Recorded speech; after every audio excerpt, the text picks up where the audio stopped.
abakunzi baradikizere nonje kwa ikaze makuru agezweho mu myidagaduro ndetse na siporo namakuru mwateguriwe kandi mugiye kugizwe nanje Innocent Bimenyimana ni tariki 25 Gicurasi 2022 ni radio ikizere mukomeje gutega amatwi twaha ikaze muri aya makuru y'imyidagaduro ndetse na siporo agezweho. Reka duhereye mu Rwanda mu myidagaduro yitwa Meddy, muramuzi neza cyane, yamenyekanye mu ndirimbo zigiye zitandukanye arimo nka Akaramata, Amayobera, Queen of Sheba n'izindi zigiye zitandukanye. Uno muhanzi rero akaba yamaze gutoranywa mu bahanzi bagomba guhatanira igihembo cy'umuhanzi mwiza ukomoka muri East Africa cyangwa se w'umwaka cyangwa se Best African Artist of the Year. Uno muhanzi rero arahatana n'abahanzi barimo Harmonize, Diamond, Zuchu, witwa Nikita ndetse n'uwitwa Eddy Kenzo ukomoka mu gihugu cya Uganda. Ibiro byo gutanga ikigembo bikaba bizaba ku itariki 12 z'ukwezi kwa karindwi 2022 bibiri muri leta ya Atlanta muri leta zunze ubumwe za Amerika ahitwa muri Kobe Energy Center.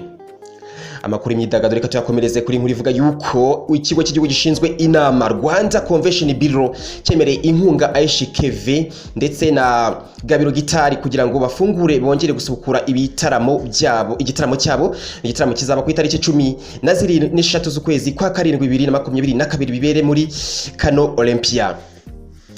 Yitwa Miss Elisa Iradukunda aregwa muri dossier imwe n'uwitwa Uwitonze Nasira, baregwa ibyaha birimo gukoresha impapuro mpimbano ndetse yewe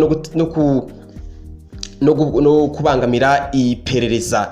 Urukiko rero rw'ibanze rwa Gicukiro rukaba rwaranze yuko urubanza rwabo rugomba kubera mu muhezo bitewe n'impamvu zagiye zitangwa, arimo nkuko abaregwa muri dossier yiwe amazina yabo badashaka ko amenyekana cyangwa se ajya hanze.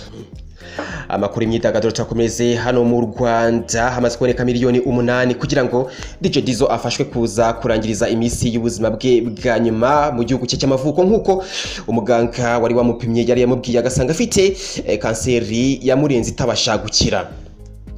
Twambuke tujye hanze y'inkiko z'u Rwanda tugeza muri leta zunze ubumwe za Amerika. N'umuhanzi akaba umunyamuziki akaba n'umwanditsi mu buvanganzo yitwa Bobby Dylan. Uyu mugabo rero cyangwa se no musaza akaba ku munsi w'ejo tariki 24 Gicurasi 2022 yarizije isabukuru y'imyaka 81. Umuhanzi amenyekanye mu ndirimbo nka License to Kill n'izindi zigiye zitandukanye, yegukanye ibihembo birimo Grammy Award mu mwaka w'1998, yegukana Academy Award mu mwaka muri 2001 ndetse anegukana igihembo cyitiriwe Nobel mu mwaka wa 2016. Dusarize kwino nkuru ivuga yuko witwa Benjamin Mendy, umukinnyi n'undi usanzwe ukina ikipe ya Manchester City agakina ku ruhande nk'umyugariro ukina ibumoso, yambara nimero 22. No muhanzi no mukinnyi nyuma yo kuregwa ibyaha bifitanye isano n'ihohoterwa shingiye ku gitsina yakorewe abagore bahariya mu Bwongereza. Mu rubanza rero yaregwamo akaba yari hakanye ibi byaha byose aregwa yivuye inyuma. Munyuma y'amakuru nyasori zanga hangi nitwa Innocent Bimenyimana Success. Iyi ni radio Kizere mukomeje gutega amatwi, ndabashimiye mugire ibihe byiza.